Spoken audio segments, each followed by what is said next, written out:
रमेश अपने बीवी बच्चे को बाएं बाएं कहता है और ऑटो में बैठकर रमेश सवारी ढूंढने में लिए चला जाता है। तभी रमेश को ढूंढी देर में एक सवारी मिल जाती है। रमेश उसको अपने ऑटो में बैठा लेता है।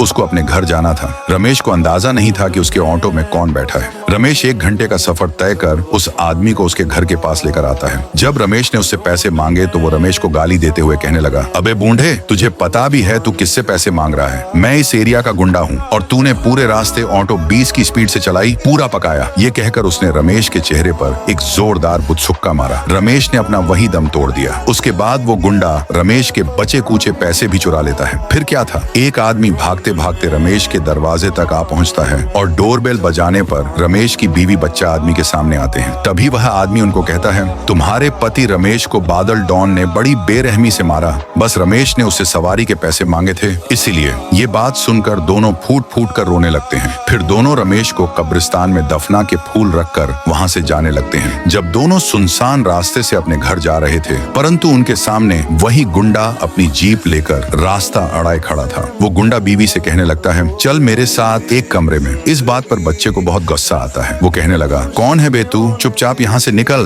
पर कुछ फायदा नहीं हुआ। गुंडा बच्चे के पैर पर चाकू मारता है। उसके बाद बीवी को जान की खातिर उसके साथ एक घर में जाना पड़ता है। गुंडा बीवी के साथ जबरदस्ती करके वहाँ से भाग निकलता है। उसकी माँ आंख में आंसू लिए रेंगते रेंगते घर से बाहर निकलती है। बच्चे को कुछ समझ में नहीं आ रहा था कि तभी पीछे से एक भला इंसान भागते हुए आता है और बच्चे की मदद करता है। बच्चा ठीक होकर उठ के जैसे ही अपनी मम्मी को बचाने जाता, पर लेट हो गया। वो भी इस दुनिया को छोड़कर चली गई। बच्चे ने पहले तो अपने पप्पा को गंवा दिया और अब मम्मी को। बच्चा अपने मम्मी पप्पा की कब्र पर बहुत रोया। उसको बहुत गुस्सा था। वो कैसे भी अपने मम्मी पप्पा का बदला लेना चाहता था। वो वहाँ से भाग के स्क्विड गेम में पिंक सोल्जर के पास आता है और उसने उससे रो रो कर मदद मांगी और बताया कि कैसे उस गुंडे ने उसके मम्मी पप्पा की जान ली। ये बात सुनकर पिंक सोल्जर का भी खून खौल उठा। वो भी उससे बदला लेना चाहता था। वो बच्चे को कड़ी ट्रेनिंग देने लगा। बच्चा भी ट्रेनिंग को बखूबी किया, जैसे बुर्ज खलीफा के ऊपर ट्रेनिंग देना, घंटे घंटे पुशअप मारना। ऐसी ही 20 साल की कड़ी ट्रेनिंग के बाद बच्चा बड़ा हुआ। उसके पास इतनी ताकत थी कि कोई भी माई का लाल उसे हरा नहीं सकता। फिर वो जाकर ड्रॉअर से फटे पुराने कपड़े पहन लेता है ताकि वो गुंडे को मार सके। वो गुंडे के घर आके डोरबेल बजाता है। उसके बाद वो गुंडा उसके सामने आता है। फिर वो एक्टिंग करके कहता है, मैं बहुत गरीब हूँ, मेरी माँ बहुत बीमार है, प्लीज मुझे काम पर रख लो। मैं खाना, झाड़ू, पोछा